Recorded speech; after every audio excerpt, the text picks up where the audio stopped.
ഒരു വൃദ്ധയായ ഒരു ഉമ്മയെ കാണാനിടയായത്.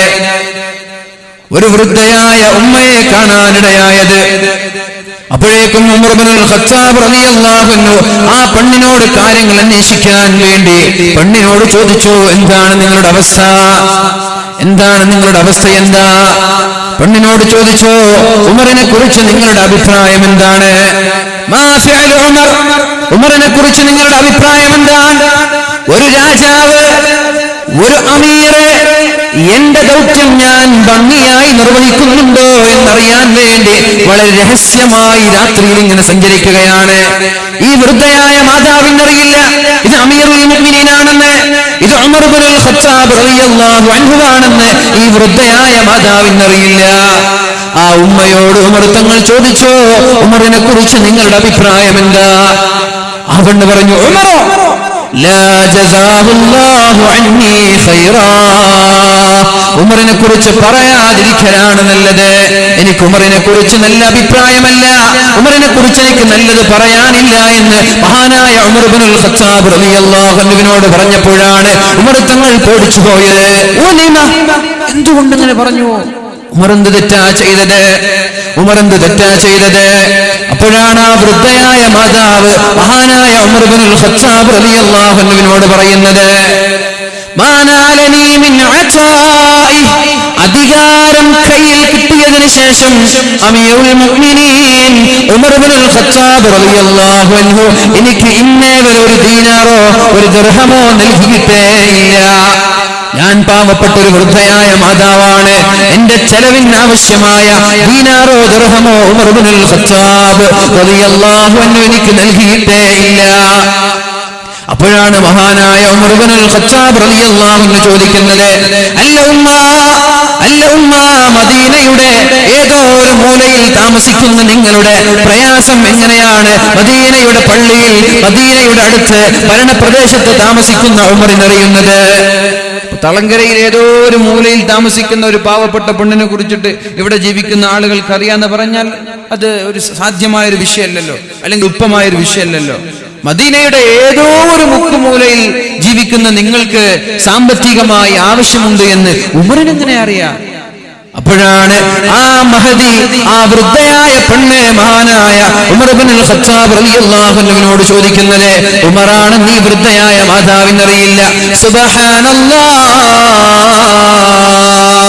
വല്ലാഹി മാ ളനൻതു അന്ന അഹദൻ, ഏതെങ്കിലും ഒരാൾ ജനങ്ങളുടെ ഉത്തരവാദിത്വം ഏറ്റെടുക്കുന്ന ആളുകൾ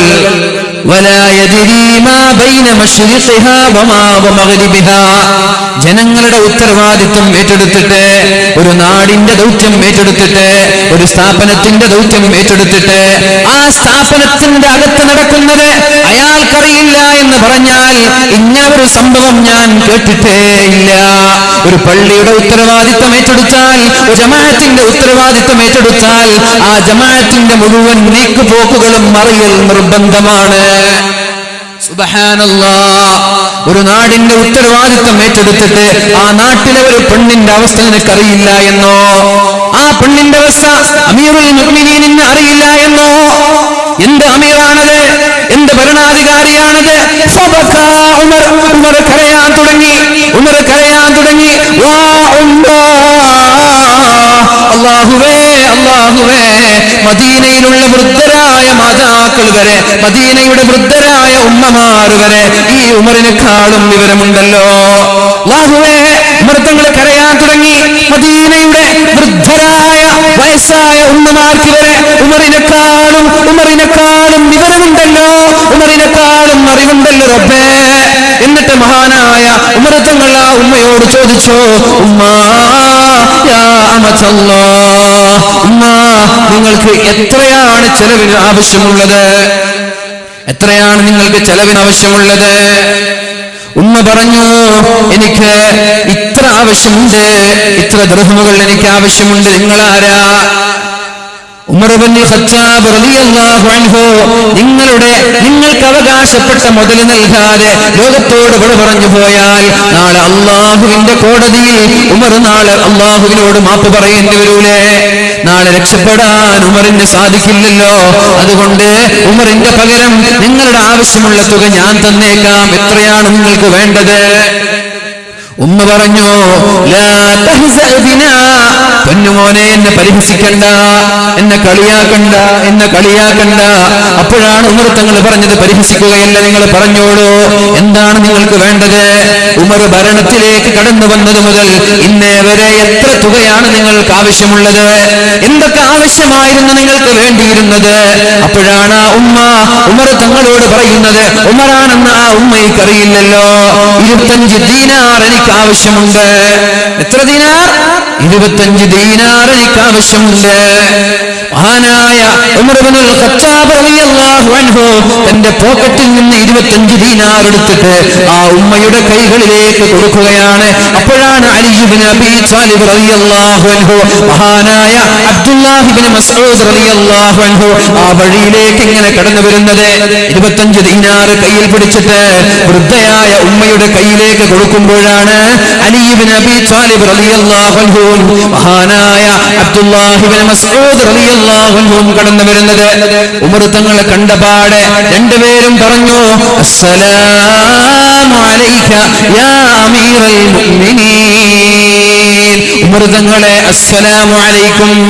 ഇത് കേൾക്കുമ്പോ പെണ്ണ് ഞെട്ടിപ്പോയി, പെണ്ണാകെ അത്ഭുതപ്പെട്ടു പോയി. ഇത് അമീറുൽ മുഅ്മിനീൻ ആയിരുന്നു. യാ അല്ലാഹ്, ഉമർ തങ്ങളോടാണോ? ഫബലഅത്തിൽ അജൂസ് യദഹാ അലാ റഅസിഹാ, തലയിൽ കൈവച്ചുകൊണ്ട് പെണ്ണ് പറയാൻ തുടങ്ങി, വാ സൗഅതാ വാ സൗഅതാ അശതംതു അമീറൽ മുഅ്മിനീൻ, ഞാൻ അമീറുൽ മുഅ്മിനീനെ പരിഹസിച്ചുവല്ലോ, അമീറുൽ മുഅ്മിനീനെ ഞാൻ കുറ്റപ്പെടുത്തിയല്ലോ, ഭരണാധികാരിയെ, ഒരു രാജാവിനെ ഞാൻ പരിഹസിച്ചല്ലോ. വാ സൗഅതാ, എന്റെ നഷ്ടമേ, എന്റെ അപകടമേ എന്ന് പറയുമ്പോഴാണ് മഹാനായ ഉമർ ഇബ്നുൽ ഖത്താബ് റളിയല്ലാഹു അൻഹു ആ പെണ്ണിനോട് പറയുന്നത്, ലാ ബഅസ അലൈകി റഹിമകില്ലാ. ഉമ്മ നിങ്ങൾ വിഷമിക്കേണ്ട, പ്രശ്നമില്ല, നിങ്ങൾ പ്രശ്നമാക്കേണ്ട, നിങ്ങൾ കരയേണ്ട, അതൊന്നും ഒരു പ്രശ്നമല്ലേ അല്ല.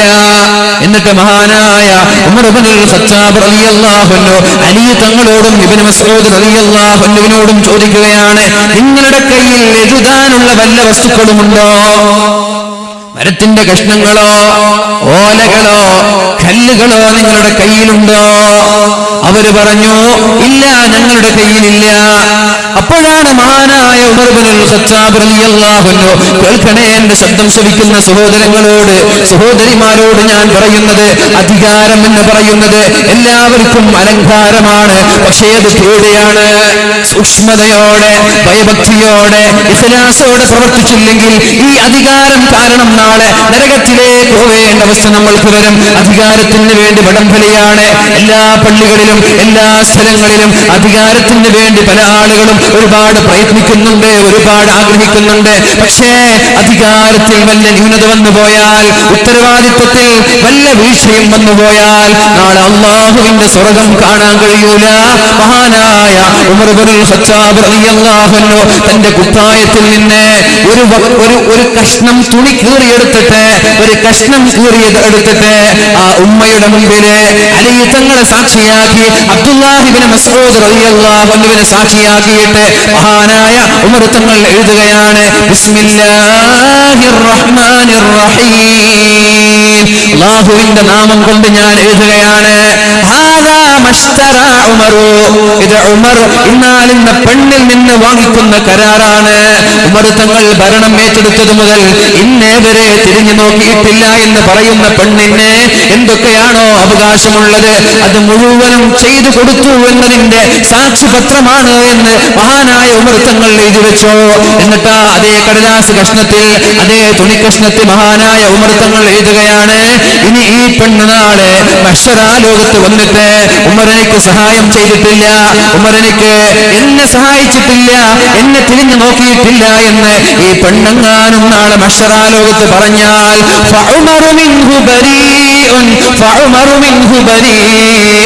ഉമർ നാളെ രക്ഷപ്പെടാൻ വേണ്ടിയിട്ടാണ് ഈ ഒരു സാക്ഷ്യപത്രം ഞാൻ എഴുതുന്നത് എന്ന് മഹാനായ ഉമർ ഇബ്നുൽ ഖത്താബ് റളിയല്ലാഹു അൻഹു.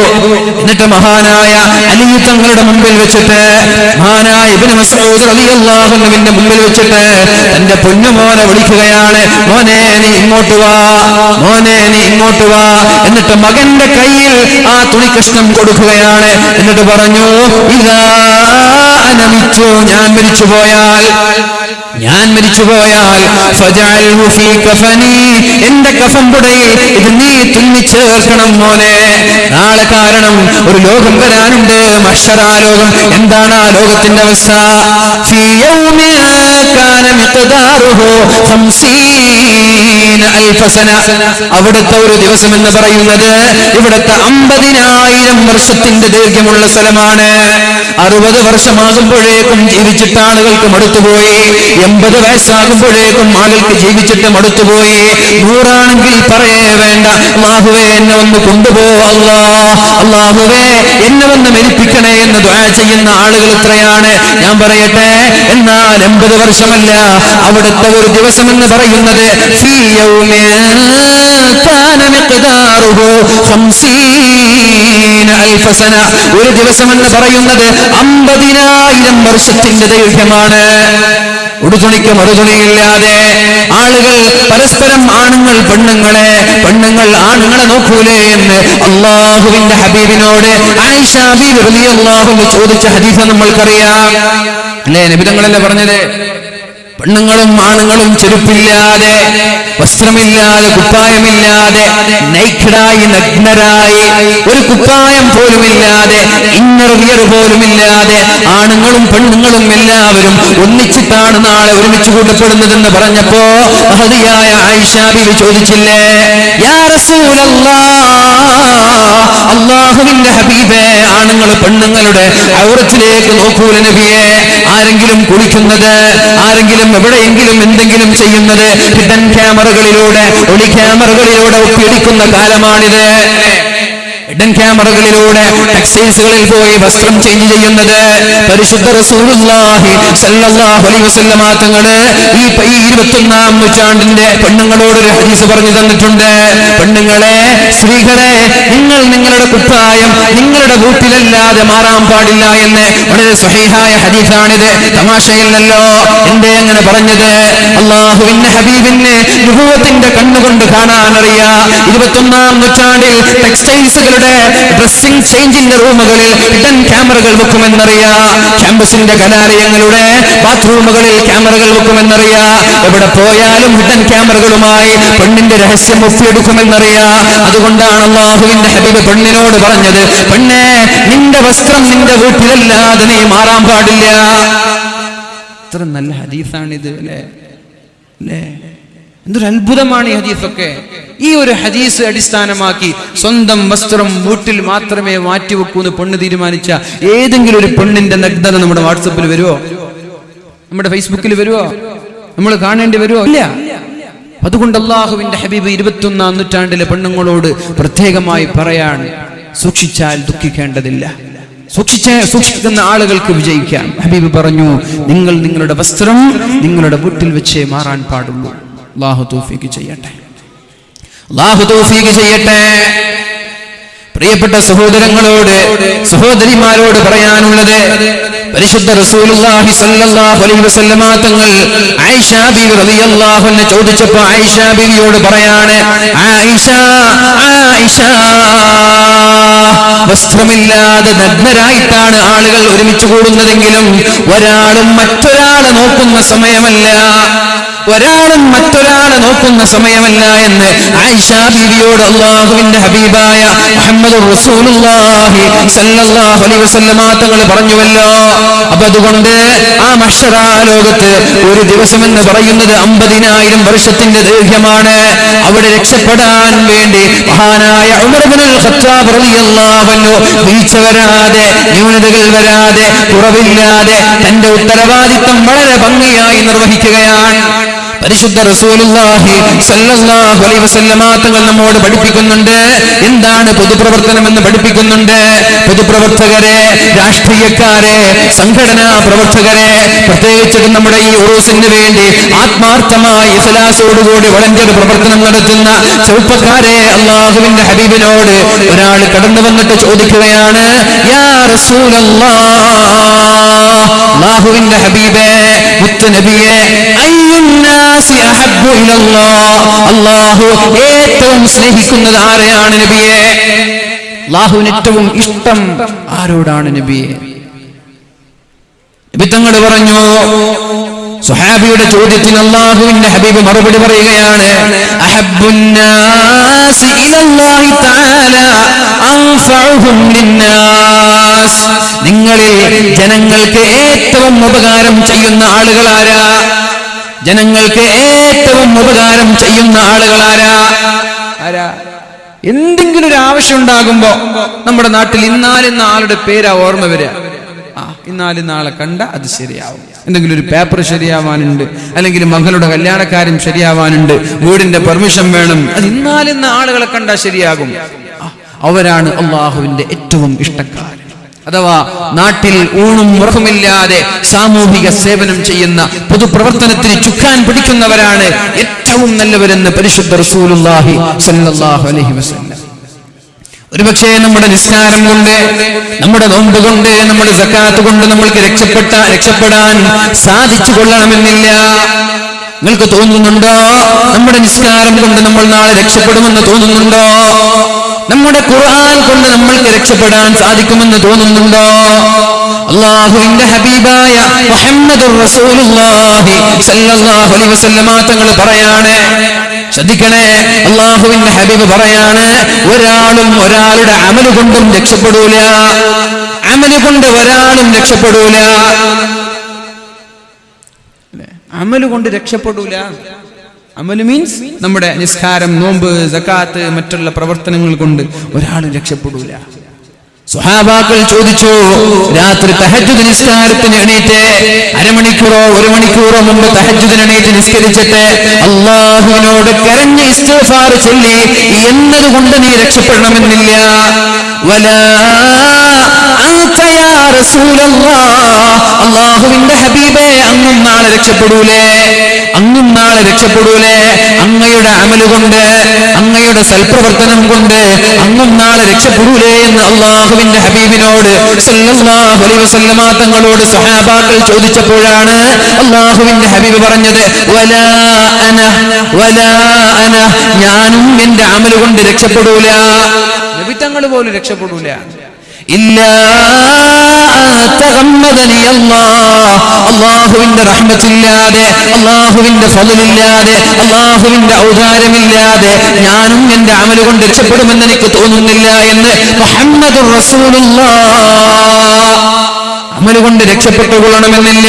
പക്ഷേ രക്ഷപ്പെടാൻ ചില വഴികൾ അല്ലാഹു പറയുന്നുണ്ട്. അമലിന്റെ കൂടെ അമൽ ഒഴിവാക്കിയിട്ടല്ല, അമൽ ഒഴിവാക്കിയിട്ടല്ല, നിസ്കാരം ഒഴിവാക്കിയിട്ടല്ല, നിസ്കാരത്തിന്റെ കൂടെ തഹജ്ജുദ് ഒഴിവാക്കിയിട്ടല്ല, തഹജ്ജുദിന്റെ കൂടെ രക്ഷപ്പെടാൻ ചില പൊടിക്കൈകൾ, ചില വിദ്യകൾ അല്ലാഹുവിന്റെ ഹബീബ് സ്വല്ലല്ലാഹു അലൈഹി വസല്ലം പഠിപ്പിക്കുകയാണ്.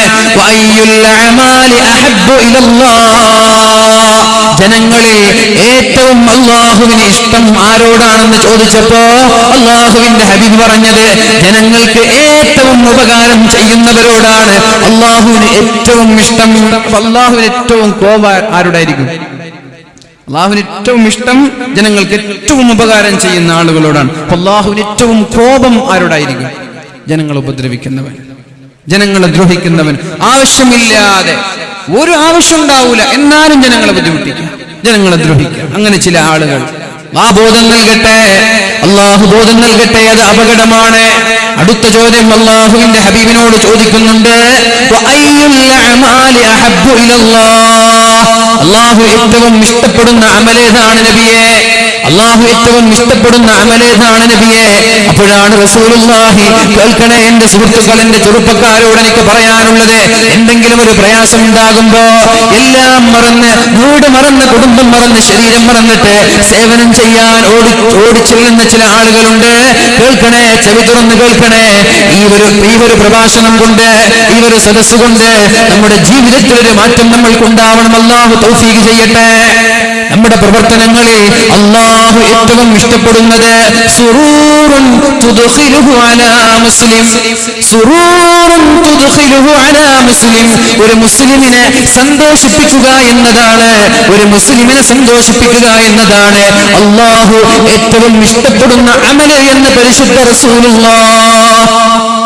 എന്താ, ചില ആളുകളെ വലിയ നിസ്കാരക്കാരായിരിക്കും, തസ്ബീഹ്മാല കയ്യിലുണ്ടാകും, 24 മണിക്കൂറും പള്ളിയിലൊക്കെ ഉണ്ടാകും. പക്ഷെ ജനങ്ങൾ എന്തെങ്കിലും ഒരു ആവശ്യത്തിന്, എൻ്റെ മകളുടെ കല്യാണം നിങ്ങളൊന്ന് സഹായിക്കണം എന്ന് പറഞ്ഞാൽ, നിന്റെ മകളുടെ കല്യാണത്തിന് ഞാൻ എന്താ ചെയ്യേണ്ടത്, അങ്ങനെ ചോദിക്കുന്ന ആളുകളുണ്ട്. നല്ല നിസ്കാരക്കാരായിരിക്കും, പക്ഷെ 5 പൈസ കൊണ്ട് സഹായിക്കൂല, ശരീരം കൊണ്ട് പിന്നെ പറയ വേണ്ട. ചില ആളുകൾ സമ്പത്ത് കൊണ്ട് സഹായിക്കും, എന്നാൽ ശരീരം കൊണ്ട് സഹായിക്കൂല, കുഴപ്പമില്ല, അത് ക്യാഷ് കൊണ്ട് സഹായിക്കുന്നുണ്ടല്ലോ. എന്നാൽ ചില ആളുകൾ ക്യാഷ് കൊണ്ടും സഹായിക്കൂല, സമ്പത്ത് കൊണ്ടോ ശരീരം കൊണ്ടോ സഹായിക്കാതെ വലിയ ഇബാദത്തുകാരായിട്ട് അങ്ങോട്ട് നടക്കും. അല്ലാഹുവിന് ഇഷ്ടമല്ല, അല്ലാഹുവിന് അത്തരക്കാരെ ഇഷ്ടമേ അല്ല. അല്ലാഹുവിന്റെ ഹബീബ് സല്ലല്ലാഹു അലൈഹി വസല്ലമ തങ്ങൾ പറയാണ്, അല്ലാഹു ഏറ്റവും ഇഷ്ടപ്പെടുന്ന അമല് സുറൂറുൻ തുദ്ഖിലുഹു അലാ മുസ്ലിം.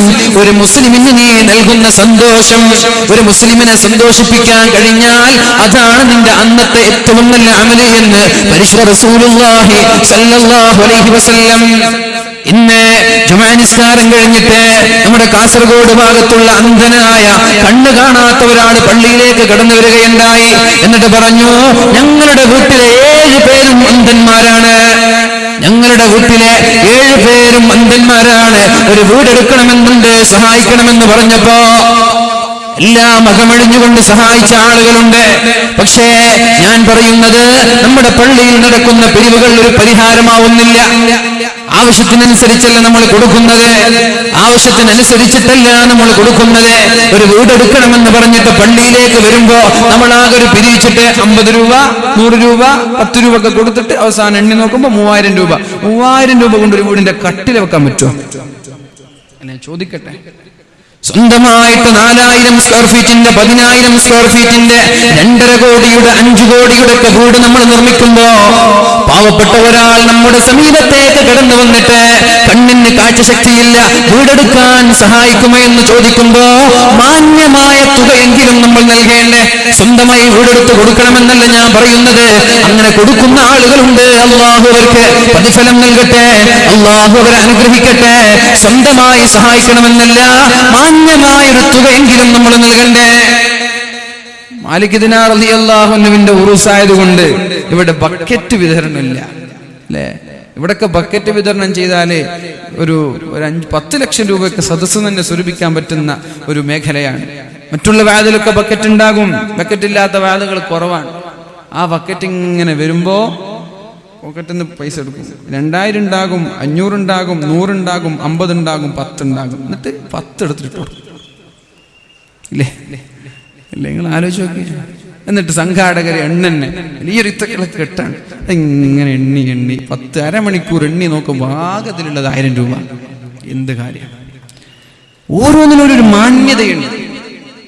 നമ്മുടെ പള്ളിയിൽ മറ്റേ ഭണ്ഡാരപ്പെട്ടി ഇല്ലാന്ന് എനിക്ക് തോന്നുന്നത്. ചില പള്ളികളിൽ ജുമാ നിസ്കാരം കഴിഞ്ഞ ഉടനെ ഒരു ഭണ്ഡാരപ്പെട്ടി വരും. അത് ഇങ്ങനെ നീങ്ങുമ്പോൾ ടിക് ടിക് ടിക് എന്നൊരു ശബ്ദം കേൾക്കാം. എന്തത്? വീട്ടിൽ നിന്ന് പെറുക്കിയെടുത്തിട്ട് 1 രൂപയുടെ കോയിനും കൊണ്ടുവന്നിട്ട് ടിക് ഇട്ട് കൊടുക്കുക.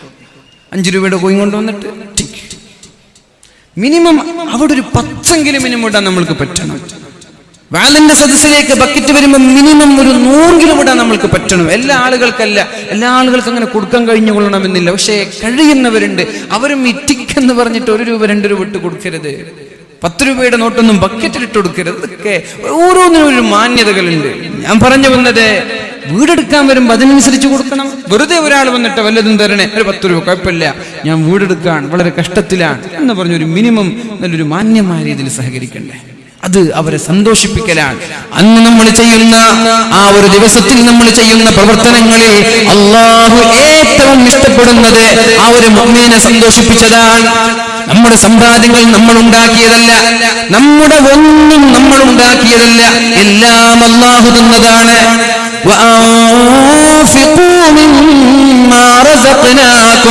ഞാൻ നിങ്ങൾക്ക് നൽകിയതിൽ നിന്ന് നിങ്ങൾ ചെലവഴിക്കണമെന്നാണ് പറഞ്ഞത്, നിങ്ങൾ ഉണ്ടാക്കിയതിൽ നിന്നല്ല. നിങ്ങൾ വിചാരിക്കണ്ട ഇതെല്ലാം നമ്മൾ ഉണ്ടാക്കിയതാണെന്ന്. അല്ലേ അല്ല, ഇത് അള്ളാഹു തന്നതാണ്, അള്ളാഹുവിന്റെ നിഅമത്താണ്. അള്ളാഹു തന്നതിന് കൊടുക്കാനാ പറയുന്നത്. അള്ളാഹു തൗഫീഖ് ചെയ്യട്ടെ. അള്ളാഹുവിന്റെ ഹബീബ് അടുത്തതായി പറയുന്നത്, ഒരു മുഅ്മിനിന്റെ ഒരു പ്രയാസം നീക്കി കൊടുക്കാൻ കഴിഞ്ഞാൽ, ഒരു മുഅ്മിനിന്റെ ഒരു വേദന മാറ്റി കൊടുക്കാൻ കഴിഞ്ഞാൽ, ആ ഒരു പ്രവർത്തനം അല്ലാഹുവിന് ഇഷ്ടമാണെന്ന് പരിശുദ്ധ റസൂലുള്ളാഹ്. മകളുടെ കല്യാണത്തിന്റെ ആവശ്യത്തിന് വേണ്ടി വന്നതാണ്. മകൾക്ക് 10 പവൻ വേണം, 20 പവൻ വേണം. സ്വന്തമായി ജോലിയില്ലാതെ, ആൺമക്കളില്ലാതെ കഷ്ടപ്പെടുന്ന ഒരു കുടുംബമാണെങ്കിൽ എങ്ങനെയെങ്കിലും കെട്ടിച്ചു കൊടുക്കണമെന്നുള്ളത് ഒരു ഉപ്പയുടെ ആഗ്രഹമാണല്ലോ. ആ സമയത്ത് ഉപ്പ ഒരു 1/2 പവൻ ഞാൻ തരാമെന്ന് പറഞ്ഞിട്ട് ആ ഉപ്പയുടെ പ്രയാസം നീക്കിക്കൊടുക്കാൻ നമ്മൾക്ക് സാധിച്ചാൽ അല്ലാഹു ഏറ്റവും ഇഷ്ടപ്പെടുന്ന അമൽ അതാണെന്ന് മുഹമ്മദുർ റസൂലുള്ളാഹ്. അല്ലാതെ തസ്ബീഹ് മാല പിടിച്ചിട്ട് സുബ്ഹി ബാങ്കിന്റെ അരമണിക്കൂർ മുമ്പ് പള്ളിയിലേക്ക് നടന്നവരല്ല. അതൊക്കെ വേണം. അതിന്റെ കൂടെ ഇതും കൂടി ചെയ്യാൻ നമ്മൾക്ക് സാധിക്കണം. അല്ലാഹു തൗഫീഖ് ചെയ്യട്ടെ, അല്ലാഹു തൗഫീഖ് ചെയ്യട്ടെ. ഔ തഖ്ലീ അൻഹു ദൈനാ, കടം കൊണ്ട് പ്രയാസപ്പെടുന്നവർ, വലിയ ഭാരിച്ച ഉത്തരവാദിത്തങ്ങൾ കൊണ്ട് കടം കയറി ലക്ഷക്കണക്കിന് രൂപയുടെ കടങ്ങളുണ്ട്. കടക്കാര് ചോദിച്ചു വന്നുകൊണ്ടിരിക്കുകയാണ്, അദ്ദേഹത്തിന്റെ കയ്യിൽ കൊടുക്കാൻ കടങ്ങളില്ല. അപ്പോഴാണ് ഒരാൾ സമീപത്തേക്ക് വന്നിട്ട് സഹായിക്കുമോ എന്ന് ചോദിക്കുന്നത്. കയ്യിൽ ക്യാഷ് ഉണ്ടെങ്കിൽ ആ കടം കൊടുക്കുന്നത് അല്ലാഹു ഇഷ്ടപ്പെടുന്ന അമലാണെന്ന് മുഹമ്മദുർ റസൂലുള്ളാഹ്. പക്ഷേ ഇന്ന് കടം കൊടുക്കാൻ പേടിയാണ്, അല്ലേ? കടം കൊടുക്കാൻ പേടിയാണ്. കടം കൊടുക്കുമ്പോൾ നല്ല ആവേശം ഉണ്ടാകും. നിങ്ങൾക്ക് ഇപ്പൊ എന്താ 1 ലക്ഷം തന്നാല് നിങ്ങൾക്ക് ഇഷ്ടം പോലെ ഇല്ലേ? നിങ്ങൾക്ക് ഇപ്പൊ എന്താ പ്രയാസമുള്ളത്? ഞാൻ തരാം, 1 മാസം കഴിഞ്ഞിട്ട് ഞാൻ തരാം. ഓക്കെ, ഏതാ ഡേറ്റ്? ഇൻഷാ അല്ലാഹ് ഡിസംബർ 1 കൊടുത്തു. ഡിസംബർ 1 ഫോൺ സ്വിച്ച് ഓഫ്, വിളിച്ചിട്ട് ഫോൺ എടുക്കുന്നില്ല, അല്ലേ? അങ്ങനെ എത്ര സംഭവങ്ങൾ.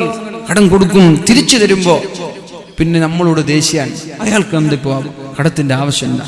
അയാൾക്ക് ഇപ്പൊ എന്താ തിരക്ക്? കുറച്ച് കഴിഞ്ഞാൽ എന്താ? പിന്നെ ചോദിക്കുമ്പോ ഫോൺ എടുക്കാതായി, കണ്ടാൽ മാറി നിന്നു, പിന്നെ ദേഷ്യാണ്. ഇയാൾ ചെയ്ത തെറ്റെന്താ?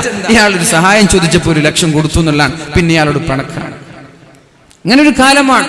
നന്മ ചെയ്താൽ വരെ അതിന്റെ പേരിൽ പ്രയാസം അനുഭവിക്കുന്ന ഒരു കാലാണ്. ഇപ്പൊ രാത്രി 12 മണിക്കും 1 മണിക്കൊക്കെ വീട്ടിലേക്ക് പോകുമ്പോ ചില ആളുകൾ വണ്ടിക്ക് കൈകാട്ടും. പക്ഷെ നമ്മൾക്ക് വണ്ടിയിൽ കയറ്റാൻ പേടിയാണ്, ആഗ്രഹമുണ്ട്, പക്ഷെ പേടിയാണ്. അങ്ങനെ ഒരു കാലമാണ്. റസൂലുള്ളാഹി സ്വല്ലല്ലാഹു അലൈഹി വസല്ലമ തങ്ങൾ പറയുന്നുണ്ട്, അല്ലാഹു ഇഷ്ടപ്പെടുന്ന അമലാണ് കടം കൊണ്ട് പ്രയാസപ്പെടുന്നവരെ സഹായിക്കുക എന്നുള്ളത്. എല്ലാവരും സഹായിക്കണം. പക്ഷേ ഒരു കടം ചോദിച്ചാൽ കൃത്യമായി സമയത്ത് കൊടുക്കാൻ കഴിയുമെങ്കിൽ മാത്രമേ കടം ചോദിക്കാൻ പാടുള്ളൂ. ആളുകളെ വെറുപ്പിക്കരുത്, സഹായിച്ചവനെ വേദനിപ്പിക്കരുത്. അതിനേക്കാളും വലിയ തെറ്റാണ്. പിന്നെയാണ് അല്ലാഹുവിന്റെ ഹബീബ് പറയുന്നത്, വല അൻ അംശി മാ ഫീ ഹാജ അഹബ്ബു ഇലയ്യ മിൻ അഅ്തകിഫ ഫീ ഹാദൽ മസ്ജിദ്. അല്ലാഹുവിന്റെ ഹബീബിന്റെ മസ്ജിദുൻ നബവി കാണിച്ചുകൊണ്ടാണ് അല്ലാഹുവിന്റെ ഹബീബ് പറയുന്നത്, ഈ പള്ളിയിൽ കേൾക്ക് സഹോദരാ, ചെറുപ്പക്കാരാ കേൾക്കണേ, സഹോദരാ കേൾക്കണേ. അല്ലാഹുവിന്റെ ഹബീബ് പറയാണ്, ഈ മദീന പള്ളിയിൽ 1 മാസക്കാലം ഇഅ്തികാഫ് ഇരിക്കുന്നതിനേക്കാളും എനിക്ക് ആഗ്രഹം എന്തെങ്കിലും ഒരു പ്രയാസം അനുഭവിക്കുന്നവന്റെ കൂടെ നടന്നിട്ട് അവന്റെ ആവശ്യങ്ങൾ വീട്ടിക്കൊടുക്കലാണെന്ന് മുഹമ്മദുർ റസൂലുള്ളാഹ്. എന്തെങ്കിലും ഒരു ആവശ്യമുള്ളവന്റെ കൂടെ നടന്നിട്ട് ഒരു പേപ്പർ ശരിയാക്കാനുണ്ട്, അല്ലെങ്കിൽ ഒരു പെൺകുട്ടിയുടെ കല്യാണം കഴിച്ചു കൊടുക്കാൻ, ഒരു വീടെടുക്കാൻ, ഒരു ജോലിയുടെ ആവശ്യം, എന്തെങ്കിലും ഒരു ആവശ്യമുള്ള ഒരാൾ നമ്മുടെ സമീപത്തേക്ക് കടന്നു വന്നിട്ട് എന്നെ ഒന്ന് ഹെൽപ്പ് ചെയ്യുമോ, എന്നെ ഒന്ന് സഹായിക്കുമോ എന്ന് ചോദിക്കുമ്പോ ഞാൻ അവന്റെ കൂടെ നടക്കലാണ്. പരിശുദ്ധമായ ഒരു റക്അത്തിന് 1000 റക്അത്തിന്റെ പ്രതിഫലമുള്ള മസ്ജിദുൻ നബവിയിൽ ഒരു മാസക്കാലം ഇഅ്തികാഫ് ഇരിക്കുന്നതിനേക്കാളും പുണ്യമെന്ന് പരിശുദ്ധ റസൂലുള്ളാഹ്. പള്ളിയിൽ വെച്ചിട്ട് ഇഅ്തികാഫ് ഇരിക്കലല്ല, പാവപ്പെട്ടവനെ സഹായിക്കലാണ്, പൊതുപ്രവർത്തനം ചെയ്യലാണ്, സാമൂഹിക സേവനം ചെയ്യലാണ് അല്ലാഹുവിന് ഇഷ്ടമെന്നാണ് ഹബീബി ഹദീസിലൂടെ പഠിപ്പിക്കുന്നത്. അങ്ങനെ ചില ആളുകളുണ്ട്, പള്ളിയിൽ 1-ാം സഫിലാണ്, അതും ഇമാമിന്റെ നേരെ പിന്നിലാണ്. നാട്ടുകാർക്കൊരു സഹായം ചെയ്യൂല. സഹായം ചെയ്തില്ലെങ്കിലും കുഴപ്പമില്ല, ഇയാളുടെ നാവ് കൊണ്ട്, ഇയാളുടെ സമ്പത്ത് കൊണ്ട് ഇയാളുടെ അയൽവാസികൾ പൊറുതിമുട്ടുകയാണ്. സഹോദരങ്ങളെ, ആ നിസ്കാരം അല്ലാഹുവിന് വേണ്ടേ വേണ്ട. ആ നിസ്കാരം അല്ലാഹു സ്വീകരിക്കൂല. അല്ലാഹു പറയുന്നുണ്ട്, യൗമ ലാ യൻഫഉ മാലു വലാ ബനൂൻ ഇല്ലാ മൻ അത്തല്ലാഹ ബിഖൽബിൻ സലീം. സംശുദ്ധമായ, ആരോടും പകയില്ലാതെ, ആരോടും വിദ്വേഷമില്ലാത്ത, ആരോടും വൈരാഗ്യമില്ലാത്ത, ആരോടും പിണക്കമില്ലാത്ത, ആരോടും ചൊടിയില്ലാത്ത നല്ല മനസ്സുമായി ആരാണോ അല്ലാഹുവിനെ കണ്ടുമുട്ടുന്നത് അവന് മാത്രമേ നാളെ സ്വർഗമുള്ളൂ. ഒരു ലോകം വരാനുണ്ട്, നമ്മുടെ സമ്പാദ്യങ്ങളോ, നമ്മുടെ സന്താനങ്ങളോ, നമ്മുടെ സ്ഥാനമാനങ്ങളോ ഉപകരിക്കാത്തൊരു കാലം വരാനുണ്ട്. ഇവിടെ പള്ളിയുടെ സെക്രട്ടറിയാണ് എന്നത് നാളെ ആഖിറത്തിൽ ഉപകരിക്കൂല. ഇവിടെ സ്ഥാപനങ്ങളുടെ പ്രിൻസിപ്പാളായത് ആഖിറത്തിൽ ഉപകരിക്കൂല. ഇവിടെ രാഷ്ട്രീയ പ്രസ്ഥാനത്തിന്റെ ഉന്നതമായ തട്ടുകളിൽ നിന്നത് ആളെ ആഖിറത്തിൽ ഉപകരിക്കൂല. അവിടെ ഉപകരിക്കുന്നത് ഇവിടുത്തെ സ്വഭാവമാണെന്ന് പരിശുദ്ധ ഖുർആൻ വളരെ വ്യക്തമായി പറഞ്ഞത്. സാമൂഹിക സേവനം ചെയ്യാനും ജനങ്ങൾക്ക് സ്തുത്യർഹമായ പ്രവർത്തനങ്ങൾ കാഴ്ചവെക്കാനും വേണ്ടിയിട്ടാണ്. സ്ഥാനമാനങ്ങളും സമ്പാദ്യങ്ങളും സന്താനങ്ങളും ഉപകരിക്കാത്ത ഒരു കാലം വരാനുണ്ട്. അവിടെ രക്ഷപ്പെടുന്നത് സ്വൽസ്വഭാവികൾ മാത്രമാണ്. പകയില്ലാത്ത, വിദ്വേഷമില്ലാത്ത മനസ്സുമായി ആരാണോ ജീവിക്കുന്നത് അവർക്ക് മാത്രമേ രക്ഷപ്പെടാൻ സാധിക്കുകയുള്ളൂ എന്ന് മുഹമ്മദുർ റസൂലുള്ളാഹ്. ഈ സ്ഥാപനത്തിന് വേണ്ടി ഊണും ഉറക്കമില്ലാതെ പ്രവർത്തിക്കുന്ന ആളുകൾ എനിക്കറിയാം. 1-ാം ക്ലാസ് മുതൽ ഇന്ന് 16 വർഷമായി ഇത് തുടങ്ങിയിട്ട് അതിന്റെ ആദ്യത്തെ ബാച്ചുകാരനാണ് ഞാൻ. രാവിലെ എണീറ്റാൽ ഹാർബറിൽ പോയി മീൻ വാങ്ങിച്ചു കൊണ്ടുവന്നിട്ട് നമ്മുടെ ക്യാൻറ്റീനിൽ കൊടുക്കുന്ന ഉത്തരവാദപ്പെട്ട കമ്മിറ്റിക്കാർ എനിക്കറിയാം. ഇതിനെ നെഞ്ചോട് ചേർക്കുന്ന ഉത്തരവാദപ്പെട്ട മാനേജർമാർ ഇവിടെ ഉണ്ടായിട്ടുണ്ട്. സ്ഥാപനത്തെ സ്നേഹിക്കുന്ന കമ്മിറ്റി ഭാരവാഹികളുണ്ട്. ഊണിലും ഉറക്കിലും ഇതിന്റെ വിജയത്തിന് വേണ്ടി, ഇതിന്റെ ഉന്നമനത്തിന് വേണ്ടി പ്രവർത്തിച്ച എത്രയോ കമ്മിറ്റി ഭാരവാഹികൾ. പലരും ഇന്ന് ഖബറിന്റെ കച്ചിലാണ്. അല്ലാഹു അവരുടെ ഖബറിടം സ്വർഗീയമാക്കട്ടെ. അല്ലാഹു അവരുടെ ഖബറിടം വിശാലമാക്കട്ടെ. അല്ലാഹു അവരുടെ തെറ്റുകുറ്റങ്ങളെല്ലാം പുറത്തു കൊടുത്ത് സ്വർഗത്തിന്റെ കവാടം തുറന്നുകൊടുത്ത് ഒരു സെക്കൻഡ് പോലും നരകത്തിൽ കിടക്കാതെ സ്വർഗീയ ലോകത്ത് പാറിക്കളിക്കാൻ അല്ലാഹു അവർക്ക് തൗഫീഖ് നൽകട്ടെ. നിങ്ങൾക്കറിയുമോ ഇതിന്റെ മഹത്വം?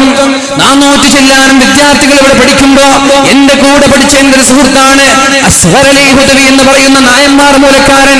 ലണ്ടനിൽ വെച്ചിട്ട് PGയുടെ ബിരുദം വാങ്ങിയിട്ട് മാസങ്ങളായിട്ടില്ല. അതേപോലെ തന്നെ എന്റെ 2 വർഷം താഴെ പഠിച്ച എന്റെ അനുജനും ഹുദവിയാണ്. അനുജന്റെ ബാച്ചിൽ പഠിച്ച മുസ്തഫ എന്ന് പറയുന്ന ഹുദവിയാണ് തുർക്കിയിൽ നിന്ന് PhDക്ക് വേണ്ടി പഠിച്ചുകൊണ്ടിരിക്കുന്നത്. അതേപോലെ വലിയ വലിയ ജോലികളിൽ 50,000-ഉം 60,000-ഉം സാലറി ലഭിക്കുമ്പോ എനിക്ക് സാലറി അല്ല വലുത് എന്ന് പറഞ്ഞിട്ട് കൊൽക്കത്തയുടെ ഗ്രാമപ്രദേശങ്ങളിൽ, കൊൽക്കത്തയുടെ സ്ലം ഏരിയകളിൽ, ചേരി പ്രദേശങ്ങളിൽ തന്റെ ജോലിയും തന്റെ സമ്പാദ്യങ്ങളും ഒഴിവാക്കിയിട്ട് അവിടുത്തെ പാവപ്പെട്ടവരായ വിവരമില്ലാത്ത, സംസ്കാരമില്ലാത്ത ഒരു നാട്ടുകാരെ മുഴുവനും സംസ്കാരത്തിന്റെ വിപ്ലവത്തിന്റെ നായകന്മാരാക്കി മാറ്റാൻ വേണ്ടി ഊണും ഉറക്കുമൊഴിച്ച് പ്രവർത്തിക്കുന്ന എന്റെ കൂടെ പഠിച്ച അഹ്മദ് അലി ഹുദവി എന്ന് പറയുന്ന എന്റെ സുഹൃത്തുണ്ട്. ലോകത്തിന്റെ മുക്കുമൂലകളിൽ എന്തിനേറെ പറയണം, നമ്മുടെ തൊട്ടടുത്ത സ്ഥാപനമാണ് MIC. ഹജ്ജിന് പോയപ്പോ മഹാനായ ആലിക്കുട്ടി ഉസ്താദിന്റെ കൂടെ KMCCയുടെ വളണ്ടിയറായി തന്റെ ജോലിയെല്ലാം ഒഴിവാക്കി, തന്റെ ജോലി 3-4 ദിവസത്തേക്ക് തന്റെ ജോലി മാറ്റിവെച്ചിട്ട് അവിടെയുള്ള ഹജ്ജാജിമാർക്ക് സേവനം ചെയ്യാൻ വേണ്ടി ബദറുദ്ദീൻ ഹുദവി എന്ന് പറയുന്ന എന്റെ സുഹൃത്ത്, അല്ലാഹു എല്ലാ ആളുകൾക്കും അർഹമായ പ്രതിഫലം നൽകട്ടെ. ഞാൻ പറഞ്ഞു വരുന്നത്, ഇവിടെ പഠിക്കുന്ന വിദ്യാർത്ഥികൾ, ഇവിടെ നിന്ന് വളർന്നു വരുന്ന വിദ്യാർത്ഥികൾ ഓരോ മേഖലകളിൽ, ഓരോ നാടുകളിൽ, ഓരോ ഏരിയകളിൽ ഇതിന്റെ ദഅവത്തുമായി പ്രവർത്തിച്ചു കൊണ്ടിരിക്കുകയാണ്. എല്ലാവരും പ്രഭാഷകരാവുക എന്നത്. എന്നാ പിന്നെ ആരെ പ്രഭാഷണം കേൾക്കുക? എല്ലാവരും പ്രസംഗിക്കാൻ എന്ന പ്രഭാഷണം ആരെ കേൾക്കുക? ഓരോ ആളുകൾ ഓരോ മേഖലകളിലാണ്. ചില ആളുകൾ സ്ഥാപനത്തിന്റെ പ്രിൻസിപ്പളായിരിക്കും, സ്ഥാപനങ്ങൾ ഏറ്റെടുത്ത് നടത്തുന്ന ആളുകളുണ്ട്, ദഅവത്ത് നടത്തുന്ന ആളുകളുണ്ട്. നിങ്ങൾക്കൊക്കെ കഴിയുമെങ്കിൽ ദാറുൽ ഹുദയുടെ CSC പാണക്കാട് CSC സെന്റർ നടത്തുന്ന, ഹാദിയ നടത്തുന്ന മദ്രസകൾ ആസാമിലും അതേപോലെ മറ്റുള്ള സ്ഥാപനങ്ങൾ, ദാറുൽ ഹുദയുടെ ബ്രാഞ്ചുകളൊക്കെ അവിടെയുണ്ട്. നിങ്ങൾ ഒരുപാട് ടൂർ പോകുന്ന ആളുകളാണ്. ഇടയ്ക്കിടെ ഒരു ടൂറിന് നിങ്ങൾ അവിടേക്ക് പോകണം. അപ്പൊ നിങ്ങളുടെ പെണ്ണുങ്ങൾക്ക് 10,000 സാരിയൊന്നും വേണ്ട, പൊന്നാര ഭർത്താവ് എനിക്ക് 2,000 കുപ്പയൊക്കെ മതി അങ്ങനെ പറയും. മനസ്സിലായില്ലേ? നമ്മുടെ 3,000 ഈ 4,000 ചെരുപ്പൊന്നും ധരിക്കൂല, തൽക്കാലം എനിക്ക് ഹവായൊക്കെ മതി, AC ഒന്നും വേണ്ട, പടച്ചോനെ ചൂടും, കരണ്ടില്ല, ഫാനില്ല, ശക്തമായി ചുട്ടുപൊള്ളുന്ന ഭൂമിയിൽ ഹ്യൂമിഡിറ്റി നിറഞ്ഞ് വിയർത്തൊലിക്കുന്ന ആ ഒരു സ്ഥലത്ത് വെറും 10,000 രൂപയ്ക്ക് വേണ്ടിയിട്ടൊക്കെ സാമൂഹിക സേവനം ചെയ്ത് ജനങ്ങളെ വിപ്ലവത്തിന്റെ നായകന്മാരാക്കി മാറ്റാൻ വേണ്ടി, അവിടെയുള്ള ജനങ്ങൾക്ക് സംസ്കാരം നൽകാനും ലോകത്തിന്റെ ഉത്തുംഗതയിലേക്ക് കേരളക്കാരെ പോലെ കൈപ്പിടിച്ചുയർത്താൻ വേണ്ടി തന്റെ ജീവിതത്തിന്റെ ഒട്ടുമിക്ക ഭാഗങ്ങളും ചെലവഴിക്കുന്ന ഒരുപാട് ഹുദവി സുഹൃത്തുക്കളുണ്ട്. കഴിയുമെങ്കിൽ ഇവിടെ കൂടിയിരിക്കുന്ന എന്റെ പ്രിയപ്പെട്ട സ്നേഹിതന്മാരോട് എനിക്ക് പറയാനുള്ളത്, ഒരു ടൂർ ഒന്ന് ആസാമിലേക്ക്, ഒന്ന് ബംഗാളിലേക്ക്, ഒന്ന് കൽക്കത്തയിലേക്ക് ഒന്ന് പോകണം. അവിടെ യാഥാർത്ഥ്യം കണ്ണുകൊണ്ട് നമ്മൾ പഠിക്കണം. അല്ലാഹു തൗഫീഖ് ചെയ്യട്ടെ. മഹാനായ അബൂ ഹനീഫ ഇമാം, അദ്ദേഹം വലിയ സുഫിവര്യനാണ്, നമ്മൾക്കറിയാം. ഒരു ദിവസം തന്നെ 300ഓളം റക്അത്ത് നിസ്കരിക്കുന്ന മഹാനാണ് അബൂ ഹനീഫ ഇമാം. നിങ്ങൾക്കൊക്കെ അറിയുന്നതാണ്. ഇദാ സുൽസിലത്തിൽ അർളു സിൽസാലഹാ.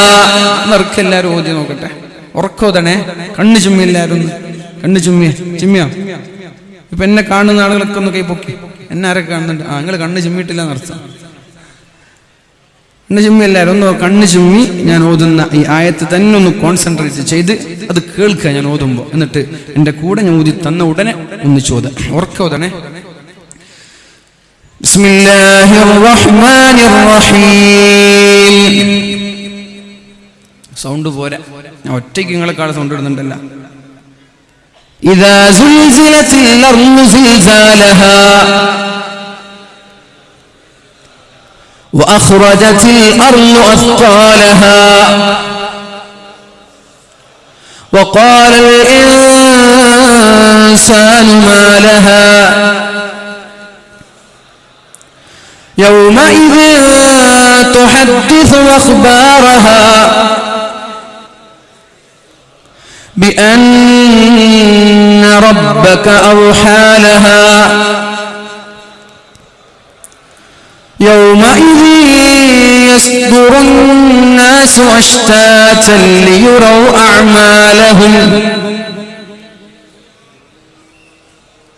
فمن يعمل مثقال ذرة خيرا يره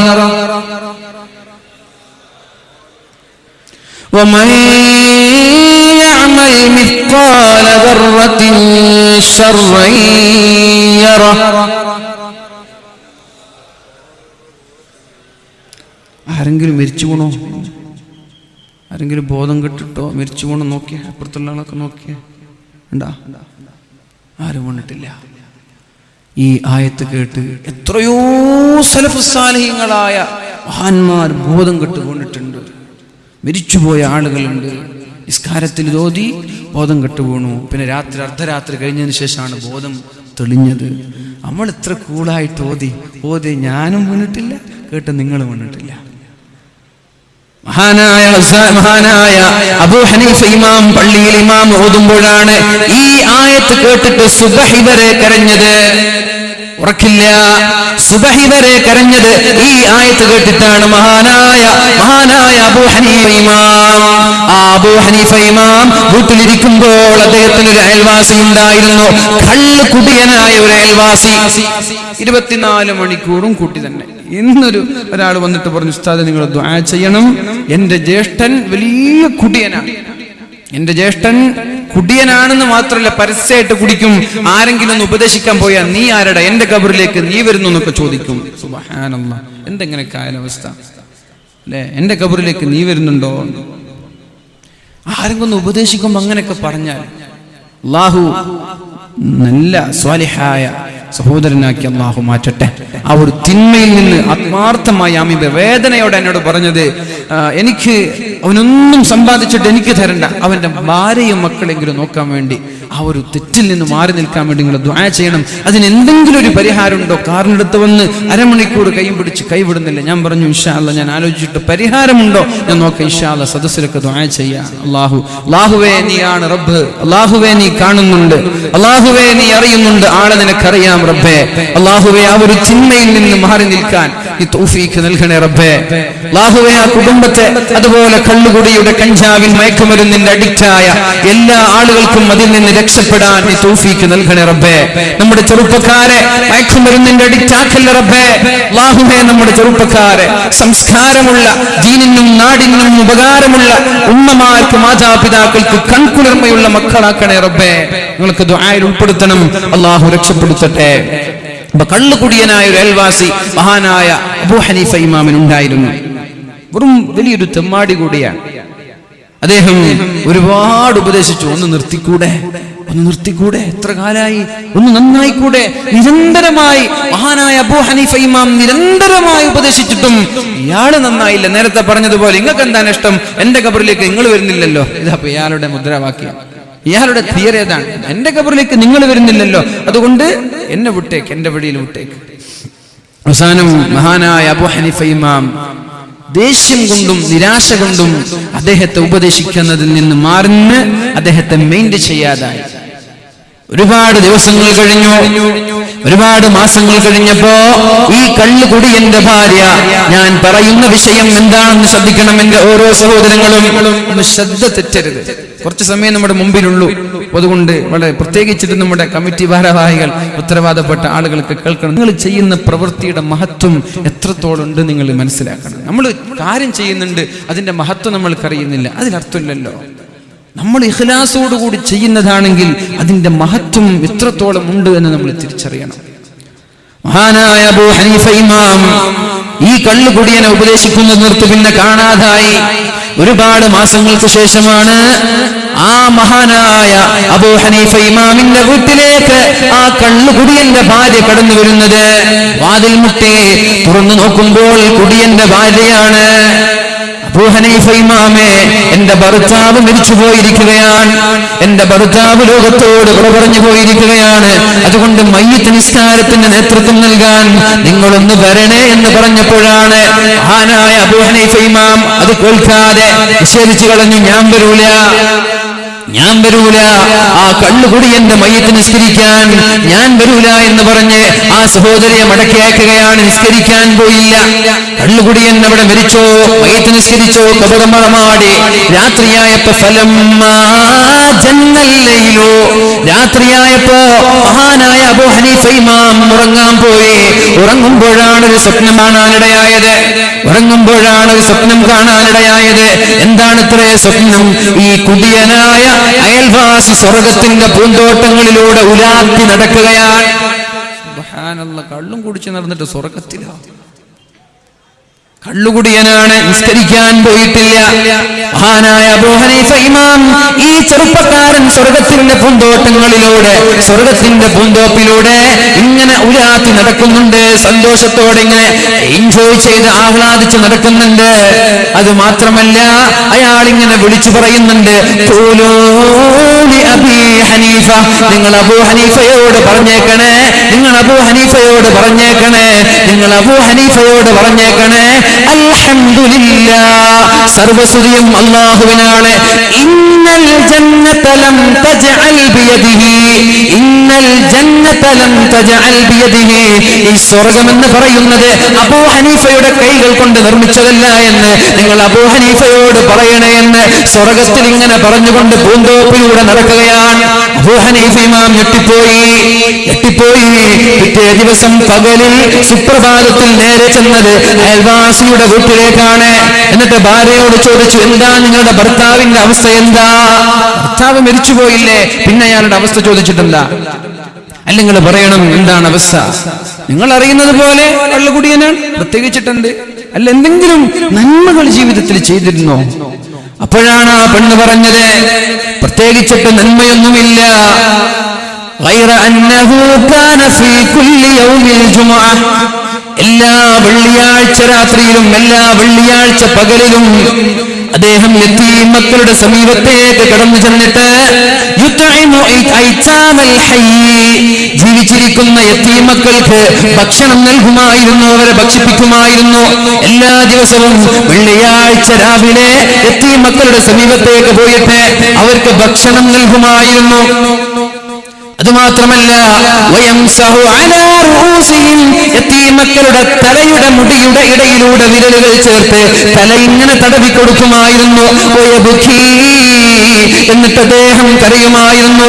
ഈ മക്കളുടെ അടുത്തേക്ക് വിളിച്ചിട്ട്, ഈ യതീമക്കളുടെ അടുത്തേക്ക് വിളിച്ചിട്ട് ആ കള്ളുകുടിയനായ വ്യക്തി പറയുമായിരുന്നു,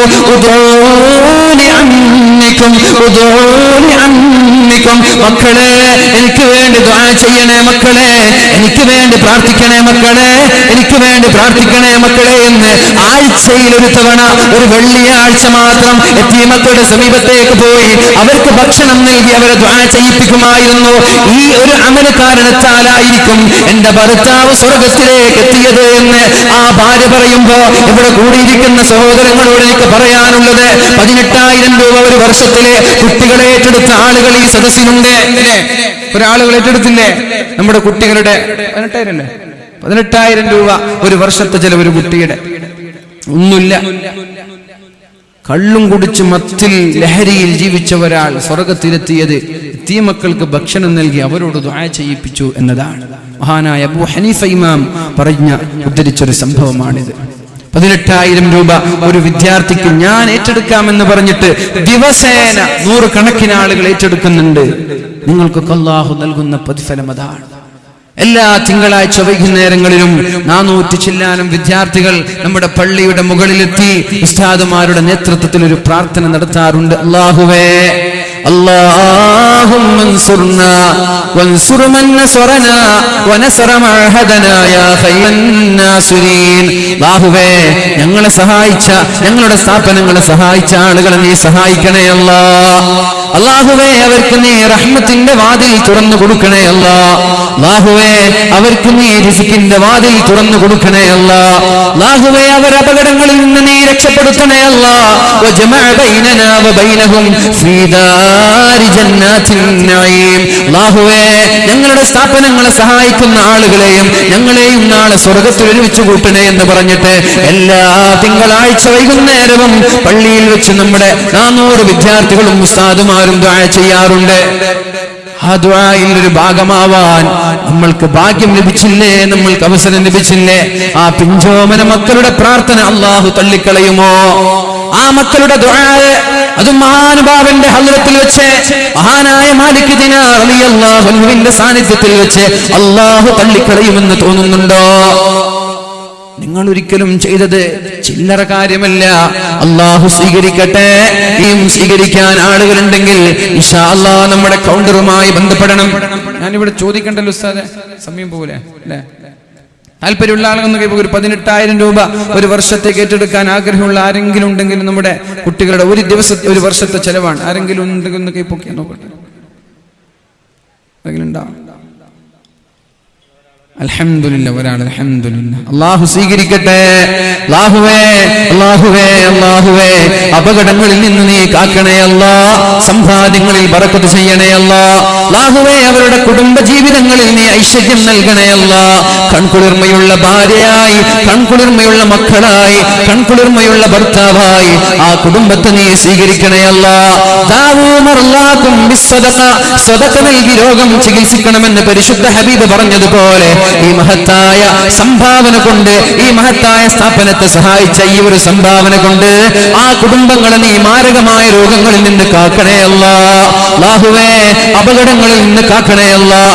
അസ്സദഖതു തദ്ഫഉ അൻ മൈതതിസ്സൂ, പരിശുദ്ധ ഹബീബ് പറഞ്ഞതുപോലെ സദഖ നൽകുന്ന ആളുകൾ ഈമാൻ സലാമത്തായി പുഞ്ചിരിച്ച് മരിക്കാമെന്ന് പറഞ്ഞതുപോലെ